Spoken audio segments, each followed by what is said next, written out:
What's happening, folks? Back with another reaction, and back with an album that was brought to my attention and shared with me a while back, I think a little over a year ago, by a great friend of the channel, Kim, who suggested I react to the opening tune on Robert Palmer's Double Fun album, 1978, which was called Every Kind of People, and related to the community that's grown up on my channel in terms of why she suggested it, and I did enjoy the tune. And of course, by then I was familiar with Robert Palmer, both sort of distantly through reputation. It's a name I had heard before over the years, but specifically through his involvement in the mid-80s project, The Power Station, featuring a couple, at the time, I think technically Duran Duran alumni, because there was that period where they sort of went into different projects. A couple of them went into the Power Station, and then a couple went into the Arcadia project. Eventually they would reconvene and make more Duran albums. Luca, you gonna knock things over? Is that the plan here? I guess we'll see if this video continues or if the setup over here comes cascading down. Nevertheless, I do know his singing a little more directly through the Power Station album, and to be fair, I went through an expanded version of their album. I don't think I've actually finished it now that I say that, so I feel like there's still a couple extended mixes or alternative versions of the album tracks that I have yet to go through. But the point is, I know his singing a bit better, but I still, outside of one song, don't know his solo material. But I figure since I do have access to this full album, we can go through the rest of it. And again, whether Kim or other people who follow the channel and are familiar with his work, if you could provide any insight or any commentary, of course, that would be appreciated. But the next track on the album is Best of Both Worlds, which is the kind of phrase you use when there's two alternative scenarios or even separate choices, but maybe an option or a situation that gives you the best of both of those possibilities within this on an immediate glance dichotomy. Meaning, normally when you use this phrase, it's a middle way or a third possibility where you could go all this way, you could go all this way, or you could do this, which would kind of be the best of both worlds. So it sounds like compromise. It sounds like working out a path that is in some ways satisfying concerns on both sides of a fork in the road, conceptually or literally. So I'll see what I can catch on a first listen. Luca will be interested as well. This is Robert Palmer. The tune is Best of Both Worlds, and it's from his 1978 album, Double Fun. We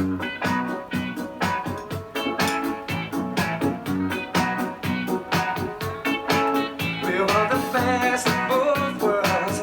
We want it slow and hard.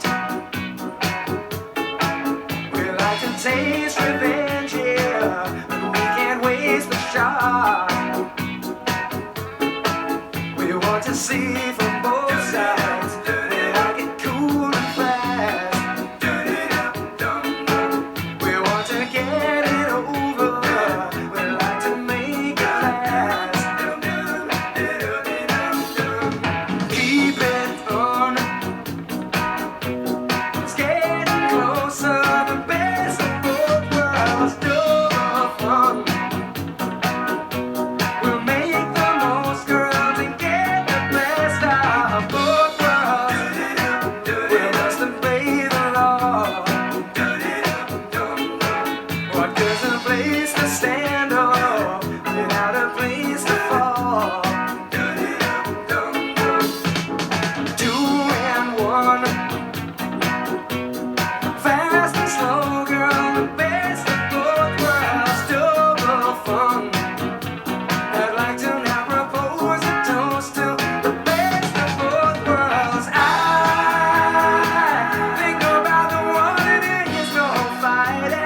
it certainly was double fun, and obviously we have a reference to the album title.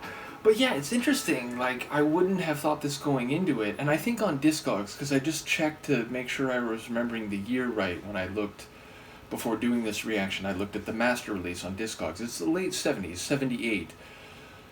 But yeah, I wouldn't have thought this, and the genre title they give it on the Discogs master release is pop rock, and, you know, by and large, that may very well be accurate, but I actually had a bit of, like, reggae stylings here. Not only do we have some keyboard and organ that was in that 1-2 type of rhythm that you do get in a lot of reggae, but those little guitar flourishes, just little fiddling flourishes at the end of the measures, that's not uncommon in some reggae as well. So I wouldn't necessarily apply that title or label to this track unconditionally or without slight qualifications, but some of the sonic elements here did give me a bit of that pop reggae feel. Secondarily, we do have another connection to Duran Duran, which is to say melodic or non-lyrical vocals with do-do-dos, which, you know, if you know Duran's catalog, maybe especially some of their tunes from the 80s, they often had, or they have a couple iconic non-lyrical melodic do-do type of vocal runs. So yes, that I couldn't help but think of that, again with my mind maybe already on Duran because of the Power Station connection. But yeah, it sounds pretty much like I was thinking. Like he's saying, we don't have to have only one or the other. We don't have to get good or fun from only one side of a spectrum or dynamic. We can get double fun from forward and back, from fast and from slow. Now, it feels like it is in the context of a relationship or relationships with a woman/women, and maybe, again, some of those lines, fast or slow, you can maybe interpret that in a more physical sense, but it sounds like he's making a broader point that sometimes a supposed dichotomy can be chopped through the middle by a clever mode of thinking or behavior, like a Gordian knot being cut, like, oh, it's so complicated, is there any way that we can derive good from different sides of this? Yeah, just cut the supposed problem right down the middle and you can use both sides. So it feels like there's a suggestion that we shouldn't overcomplicate this. We shouldn't think that we have to make some choice that can only be good on one side of the fence or on one side of the fork in the road. We can find fun and quality and enjoyment on all sides of this and in all contexts or idioms. So yeah, it feels like a positive and optimistic song, and again, maybe in the context of having good relations with a lover or a significant other or just someone you're seeing, you're dating, or you've just met, and you're trying to say, hey, the world is our oyster. We don't need to be limited in the way we approach this dynamic, each other, or what the future might be. So yeah, it feels like a fun, positive song, which is maybe another connection. Not to say that all reggae is fun and positive. Of course, there's songs about oppression and, you know, colonization and the prejudices that define much of human life. I instantly think of the song War by Bob Marley. But it is also fair to say that there's a lot of reggae that's about finding the good in life and enjoyment in simple things and in the world and interactions with others. So it feels like there's maybe a bit of that here as well. Regardless, fun to return to this album. Kim, I hope you see this. Others who are familiar with his work, whether because of the Power Station or just his solo material, feel free to comment. Luca will probably still be sleeping by the time we come back to this, but yes, I'm looking forward to going through the rest of the album, so hopefully you are too. Let me know what you think, and I will see you next time. Peace.